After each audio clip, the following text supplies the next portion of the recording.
5, 4, 3, 2, 1. You blitz all night. And if they cross the line of scrimmage, I'm going to take every last one of you out. Hey, the blitz is coming, boys. What's going on? Welcome back to a brand new episode of The Blitz. 5-minute podcast giving you the latest and greatest in fantasy football news, starts and sits, tips and tricks, and all that good stuff to make sure that you're ready for your fantasy week. So we're heading into week 11. Waivers are going in with making your claims. I got a few guys that you need to be looking at because there are a lot of teams, there are 4 teams actually, that are on buys this week. The Carolina Panthers, the Tampa Bay Buccaneers, the New York Giants, and who's that 4th team?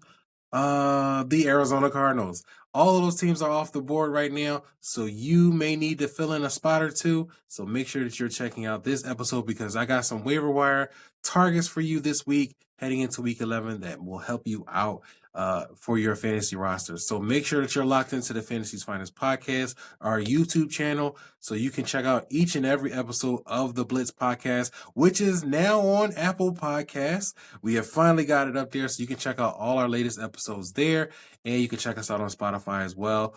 But make sure that you're signed up to or subscribed to the Fantasy's Finest YouTube channel so you don't miss a beat. So let's get into this episode because, like I said, the Blitz is only 5 minutes, so we got a lot to cover in such a short amount of time. So our first waiver wire target, let's go to the quarterback position. Matthew Stafford, quarterback for the Los Angeles Rams. He's rostered in 31% of ESPN leagues. He's got a decent matchup against the New England Patriots. They're only allowing 15 fantasy points per game so far. But the thing about Matthew Stafford is that he's giving you a lot of volume. He's throwing the ball almost 36 times a game this season. He's tied for second among quarterbacks in pass attempts. So there's a lot of volume working with Matthew Stafford. He's got his weapons. He's got Demarcus Robinson popping off lately. He's got Cooper Kupp. He's got Puka Nacua, who's healthy now. He's willing to throw the ball, and Sean McVay, with that Rams offense, is looking to throw the ball a ton. Matthew Stafford's averaging 18.5 fantasy points over the last 3 weeks. He's actually, over that span, a top 10 fantasy quarterback. He's been having a solid last couple of weeks. So if you're in need of a quarterback, Matthew Stafford might be your guy. Now let's move over to the running back position because there's not a lot of running backs still left on the wire right now, but here's one that should be catching some steam. Denver Broncos running back Audric Estime, rostered in just 1.3% of ESPN leagues. Sean Payton wants to see this young rookie be more involved down the stretch. They're starting to make the change over from Javonte Williams to Audric Estime. Estime had a solid game against the Kansas City Chiefs defense in week 10. The Chiefs defense, or their run defense, is pretty solid, but he was able to lead, Estime was able to lead the Broncos running backs in carries and rushing yards. Javonte Williams only had 1 carry in the game. So if Estime should continue to see that workload in his favor, if Sean McVay, if Sean Payton continues to give Estime that work, we could see a resurgence of a new running back 1 for the Denver Broncos. And let's be honest, their offense has been looking pretty good despite them losing some close games with the Chiefs and getting the belt from the Baltimore Ravens. But their offense under rookie Bo Nix has been coming along a lot better than people have been estimating so far. Atlanta, the Raiders, and Cleveland Browns are all their matchups that are over the next 3 games before the Broncos hit their week 14 bye. All 3 of those teams are averaging or allowing 4.5 yards per attempt to opposing running backs. So there's a lane for Audric Estime to be able to have some fantasy production over the next couple of weeks heading into the bye. Now, let's switch over to the wide receiver position. I like Mike Williams, Pittsburgh Steelers wide receiver. He's rostered in just 25% of ESPN leagues. He's the new wide receiver in the Steelers. They recently traded for him from the New York Jets. But I like the move because it gives the Pittsburgh Steelers another deep threat in Mike Williams to pair along with George Pickens. Williams, that is, caught the game-winning touchdown against the Commanders in Week 10 3 targets for 32 yards and a touchdown.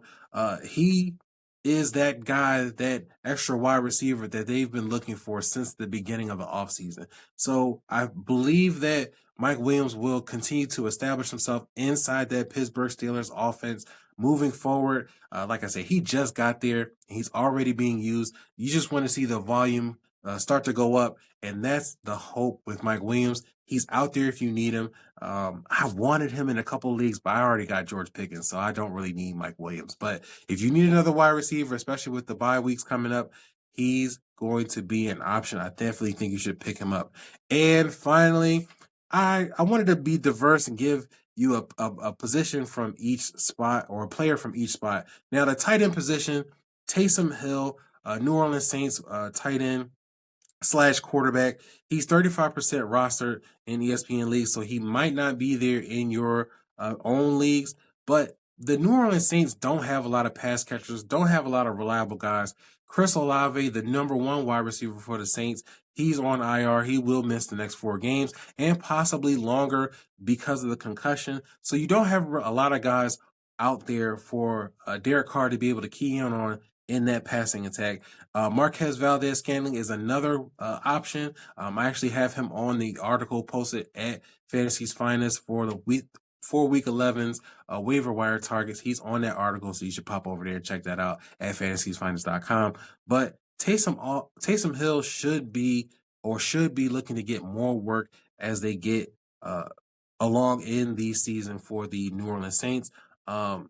He did have a big 88-yard catch called back because of penalty. That would have changed the scope of his fantasy outlook for week 10. But he's seeing a lot of work in the goal line. He's already had 5 attempts inside the 10-yard lines. He's punched them in for 3 touchdowns. He gets some rushing work.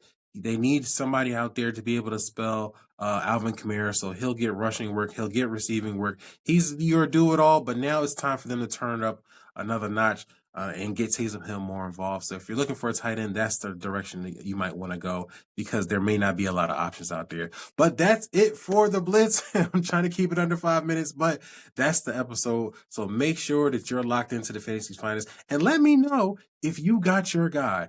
And if you haven't, make sure that you check the waiver wire, because there still may be some options there. Don't slack just because the claims went in and you didn't get one person, because there's always another move to make. So check out, make sure you stay with us at Fantasy Finest. We are back. We're going to get you guys set for the rest of the season. Just had to take a little hiatus to pay some bills and handle some business, but we got you guys covered. Week 11, let's get it going. Yo, come back now, yeah!